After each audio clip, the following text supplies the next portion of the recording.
New tonight, the Republican Congressman Thomas Massie, who is now the leading face of the push to release all the Epstein files. That's an effort, of course, that the White House has explicitly called his effort a hostile act. In fact, a very hostile act. Well, Massie is now threatening to read a list of Epstein's clients publicly on the House floor. If the list is compiled by Epstein's accusers, you know, that if they put it together, he will go and he will read the name of those clients. It comes as our next guest, a former Sports Illustrated model who dated Epstein in the early 1990s, is speaking out to push for the release of those files. Stacey Williams alleges Trump had groped her in front of Epstein at Trump Tower in 1993. So you may remember from that. But Trump's campaign, of course, denied her claim when she first came forward. They said, quote, "It's obvious this fake story was contrived by Kamala Harris's campaign." But tonight, Williams writes in a new op-ed, and I quote her, "It is time to put politics aside. Release the Epstein files and help free the women at the center of this tragedy from a nightmare that has lasted for decades." And Stacey Williams is out front with me now. And Stacey, I'm grateful for your decision to speak out here. I know you spent time with both Trump and Epstein together in the 1990s. You know, what do you make right now of the lengths that Trump is going to, right? He's calling Massie's efforts to get all the files out a very hostile act to his administration. What do you make of the lengths Trump is going to block the files release? I think, what's really painful for me is knowing what these survivors have endured, the years they've had to spend we're trying to recover from the trauma of being trafficked and raped as children. And now they're coming forward and demanding justice and transparency, and they're not receiving it. It's horrific. It's gaslighting. It's the very essence of gaslighting. And it's re-traumatizing. And we know that there are over 1,000 names from Tara Palmieri's reporting in those files of victims. Right, of girls who are victims who want this justice. And, you reveal in your op-eds something, Stacey, that I did not know, that you say Epstein filmed you without your consent. And I want to read what you wrote. You wrote, "Epstein once told me over tea at Zabar and Zabar's walnut bread at his mansion that he had video of me disrobed in a bedroom in his home.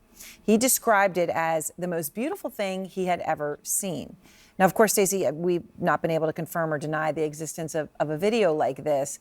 And obviously, this is not video of the alleged incident at Trump Tower. You say that this happened inside Epstein's mansion. You're sitting there eating with the bread and tea. Can you tell us more about that moment?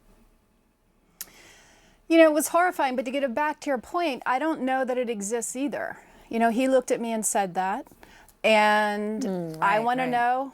I want to know if it exists. We all want to know. We all want to know when the FBI raided his home, and we all watched it. We watched it here on this news channel. We watched them raiding both homes. We saw cartons of evidence removed. I'm assuming in those cartons there weren't just lists, but possibly video. There have been other survivors who have come forward and referenced video surveillance. So I'd like to know, where is it? I mean, wouldn't you? I was horrified when he said it to me. I mean, blood ran cold, and I stopped seeing him not long after that. So we need some transparency, and none of us are getting it. No, I mean, okay, so then Trump's name, right? It was invoked multiple times at the press conference with some of Epstein's survivors outside the Capitol yesterday. One of them, Ms. Davies, said this. Let me play it. "The truth is, Epstein had a free pass. He bragged about his powerful friends, including our current president, Donald Trump.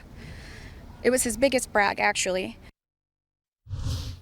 So, you heard her there, and she explained Epstein talked about Trump more than any of his other friends. There's been many people who knew Trump over the years, Epstein over the years that I've spoken to, who described them as best friends for a period of time. Do you agree that Epstein talked a lot about Trump? Oh, I lived it. I experienced it. Jeffrey and I dated for a period of about 4 months, and there was only one friend other than Ghislaine, who I crossed paths with in his home a couple times. There was only one friend who he spoke about regularly, who he was spending a lot of time with, and it was Donald Trump. Wow, that's incredible. So over that 4-month time period, you're saying there's only 2 friends that you would run into in his home? Ghislaine and Donald Trump? No. I did not run into Donald in his home. I ran into Galan in his home, but I never ran into Donald Trump and Jeffrey Epstein's home. When I was groped by Donald, it was in his office, and Jeffrey delivered me to him and stood there and watched as it happened. So so again, and to get back to your earlier point about when you told me about the video, this and to my point about transparency and the need for transparency, it's very upsetting to me to see an op-ed get a lot of attention, written by someone like Alan Dershowitz, who said there was no surveillance, there was simply normal security cameras, when that flies in the face of my experiences and what Jeffrey said to me and what other survivors have mentioned. Right. Of course, we're not able to speak to what Alan Dershowitz could say or claim about what the evidence is, right? And no one knows what the evidence is. Right. We all want to know. It's really simple. I mean, the boxes are there, the evidence is there. Just why hide it? Just let's put this to bed. When Trump says to Thomas Massie that it's a very hostile act to ask for all of the documents to be put out, when he refers to all of this as a hoax, which he has done repeatedly, that is the go-to word. Why do you think that is? I don't want to sit here and, sort of guess about what his intentions are. It wasn't a hoax to me. And obviously my passing a polygraph test and having all the corroboration, having Michael Wolff confirm with Jeffrey Epstein what they did to me together. I have all these receipts, and I got to be honest with you, I'm getting a little tired of jumping through hoops, and I'm sure these other survivors too. Survivors have this horrible burden of having to survive trauma and process it, and then to come out and ask for justice and transparency and have to jump through all these hoops constantly and put through the ringer. I've been put through the ringer for months. It is a horrible experience. It broke my heart. Sir.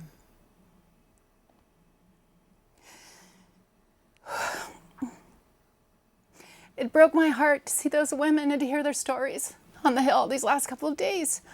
How as a Congress member can you in good conscience not come be an ally to these women and help them with their healing through transparency, through doing what they're asking, which is to release everything? To turn this into some kind of crazy Washington-based partisan kabuki theater is abhorrent. It's absolutely abhorrent, and that's what drove me to write that op-ed.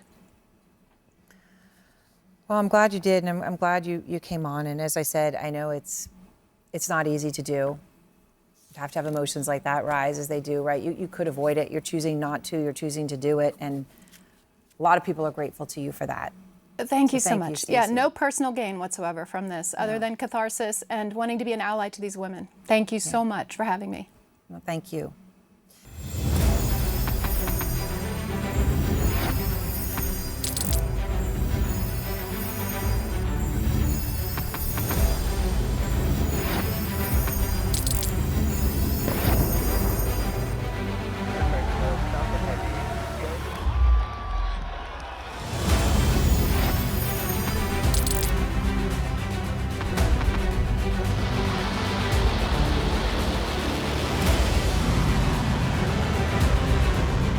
Fighting so long and so hard that they don't know what the they're doing.